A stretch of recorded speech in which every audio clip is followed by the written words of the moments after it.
Assalamualaikum warahmatullahi wabarakatuh. Perkenalkan, nama saya Amelia Nuja Syakira dengan NIM 2302422013. Di sini saya akan mempresentasikan tugas UTS, yaitu menjelaskan konsep budaya, yang kedua tentang kajian budaya, yang ketiga postmodernisme. Izinkan saya untuk meng-share materi tersebut.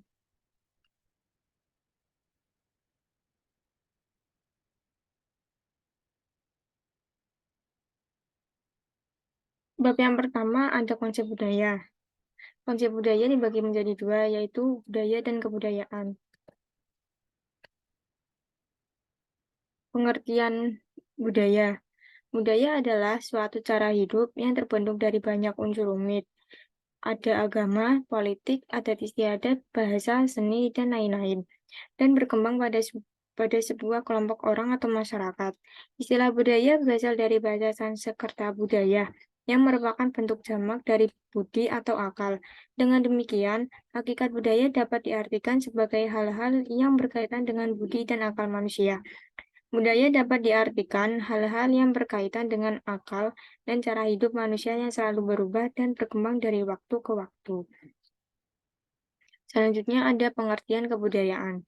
Istilah kebudayaan berasal dari kata dasar budaya, sehingga memiliki keterkaitan makna.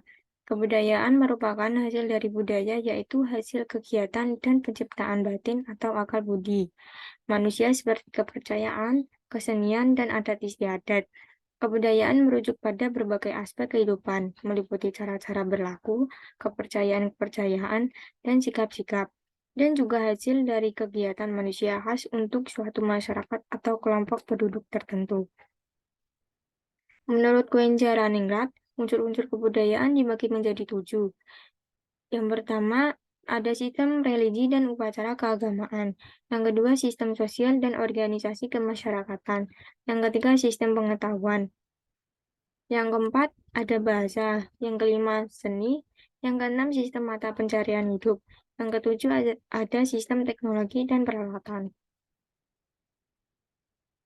Menurut Kwenjaraningrat, wujud kebudayaan dibagi menjadi 3. Yang pertama, wujud kebudayaan sebagai suatu kompleks dari ide-ide, gagasan, nilai-nilai, norma-norma, peraturan, dan sebagainya. Yang kedua, wujud kebudayaan sebagai suatu kompleks aktivitas kelakuan berpola dari manusia dalam masyarakat. Yang terakhir, wujud kebudayaan sebagai benda-benda hasil karya manusia atau yang disebut dengan artefak. Ciri-ciri kebudayaan. Yang pertama, kebudayaan adalah produk manusia. Artinya, kebudayaan adalah ciptaan manusia, bukan ciptaan Tuhan atau dewa. Manusia adalah pelaku sejarah dan kebudayaannya. Yang kedua, kebudayaan selalu bersifat sosial. Artinya, kebudayaan tidak pernah dihasilkan secara individual, melainkan oleh manusia secara bersama. Kebudayaan adalah suatu karya bersama, bukan karya perorangan. Yang ketiga, kebudayaan diteruskan lewat proses belajar. Artinya, kebudayaan itu diwariskan dari generasi yang satu ke generasi yang lainnya melalui suatu proses belajar. Yang kelima, kebudayaan bersifat simbolik, sebab kebudayaan merupakan ekspresi ungkapan kehadiran manusia. Dan yang terakhir, kebudayaan adalah sistem pemenuhan berbagai kebutuhan manusia. Perbedaan budaya dan kebudayaan. Budaya, suatu cara hidup yang terbentuk dari banyak unsur dan berkembang pada sebuah kelompok orang atau masyarakat.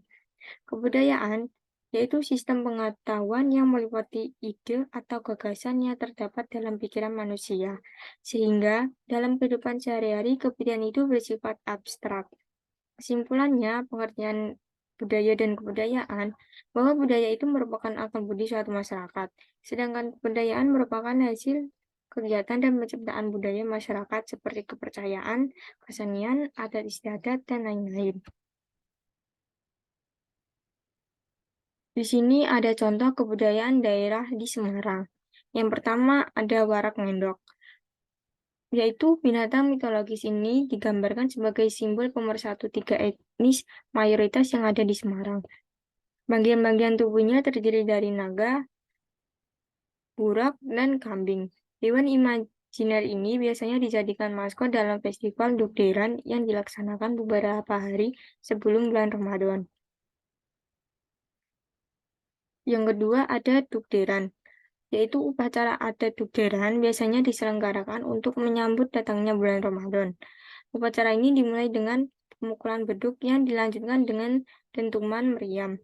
Suara yang dihasilkan dari kegiatan inilah yang menjadi dasar penamaan ritual adat Dugderan.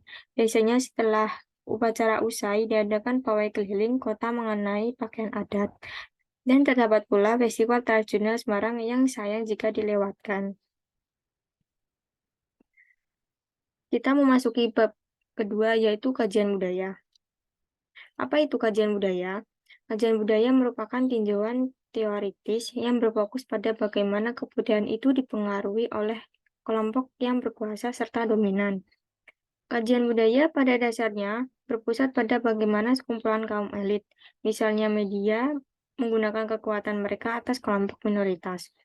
Tujuan teori ini mengungkap hubungan kekuasaan serta mengkaji bagaimana hubungan tersebut memengaruhi berbagai bentuk kebudayaan seperti sosial politik, ekonomi, ilmu pengetahuan, hukum, dan lain-lain.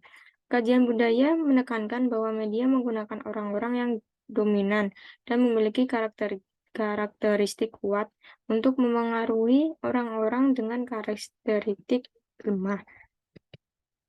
Contoh kajian budaya yaitu yang pertama ada online shop atau yang sering disebut dengan belanja online via internet.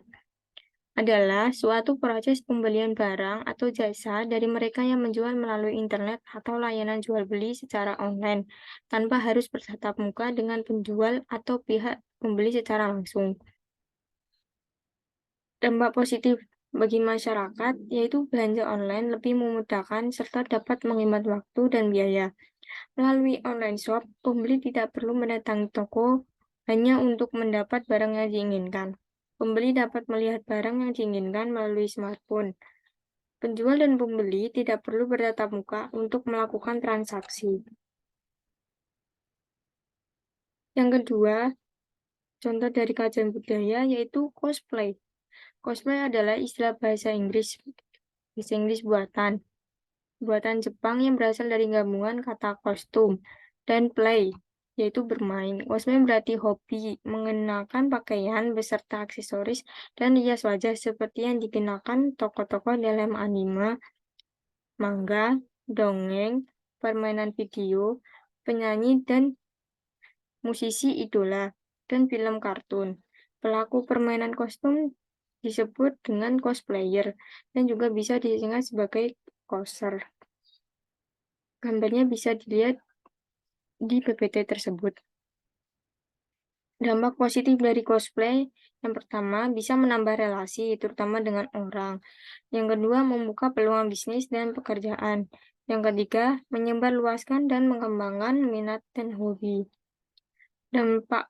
Dampak negatif dari cosplay yaitu menambah pengeluaran dan kebutuhan tersier seperti make up, sewa pakaiannya, dan lain-lain.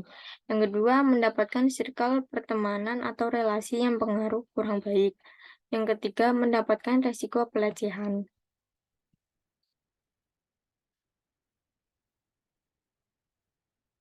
Selanjutnya, kita memasuki bab ketiga, yaitu postmodernisme.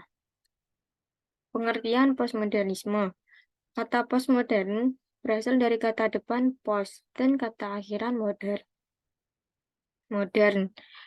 Secara etimologis, postmodern merujuk pada sebuah kehidupan setelah modernisme. Secara filsafat, merujuk pada dua hal, yaitu ketidakpercayaan tentang metanaratif dan akhir sejarah. Postmodernisme dibedakan menjadi dengan postmodernitas. Jika postmodernisme lebih menunjuk pada konsep berpikir, sedangkan postmodernitas lebih menunjuk pada situasi dan tata sosial produk teknologi informasi, globalisasi, fragmentasi gaya hidup, konsumerisme yang berlebihan, usangnya negara dan bangsa, serta penggalian kembali inspirasi-inspirasi tradisi. Hal ini secara singkat sebenarnya ingin menghargai faktor lain, seperti tradisi spiritualis yang dihilangkan oleh rasionalisme, strukturalisme, dan sekularisme. Pengertian postmodernisme menurut para ahli. Yang pertama, Kale, tahun 2006. Postmodernisme adalah pengistilahan yang jauh berbeda dalam postmodern. Hal ini dikarenakan postmodernis memiliki karakteristik yang luas, kontroversial, dan ambigu. Akan tetapi, yang pasti Kembali berpendapat bahwa postmodernisme tersusun dari istilah postmodernitas dan postmodernisme. Yang kedua, menurut Ea Clayton, pengambilan mengenai ide dari modernisme dengan mempertajam terhadap kritik dan jarak. Karena postmodernisme dibentuk dengan tujuan untuk memberikan pemecahan masalah sosial yang terjadi dalam masyarakat, termasuk di dalamnya adalah masalah kebudayaan. Kesimpulan dari postmodernisme yaitu postmodernisme adalah suatu pergerakan ide yang menggantikan ide-ide zaman modern. Postmodern memiliki cita-cita, ingin meningkatkan kondisi ekonomi dan sosial, kesadaran akan peristiwa sejarah dan perkembangan dalam bidang penyiaran.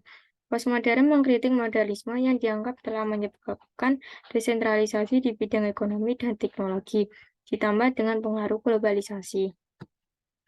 Sekian presentasi penjelasan dari saya, cukup sekian. Assalamualaikum warahmatullahi wabarakatuh.